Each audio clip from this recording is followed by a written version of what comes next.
মণিশঙ্কর মুড়া সিং ত্রিপুরার ক্রীড়া জগতে এক উজ্জ্বল নক্ষত্রের নাম।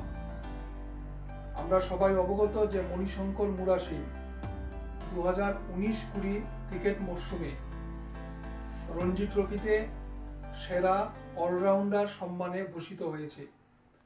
আমরা এই কৃতিত্বের জন্য ডিওয়াইএফআই এবং টিএসইউ অত্যন্ত গর্বিত এবং তার এই সাফল্যের জন্য আমরা এই সংগঠনগুলোর পক্ষ থেকে তাকে সংবর্ধিত করতে চাই।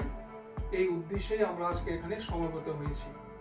প্রথমেই ফুলের তোড়া দিয়ে তাকে সংবর্ধিত করবে টিওয়াইএফ কেন্দ্রীয় কমিটির সাধারণ সম্পাদক কুমুদ দেববর্মা।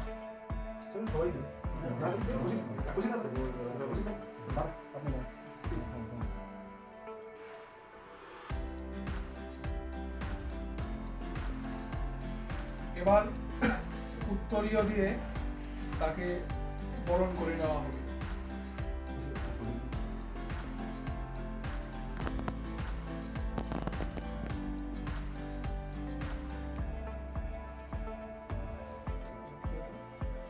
এবার আমরা এই সংগঠনগুলোর পক্ষ থেকে সম্মিলিতভাবে তার হাতে শুভেচ্ছা স্মারক তুলে দেব।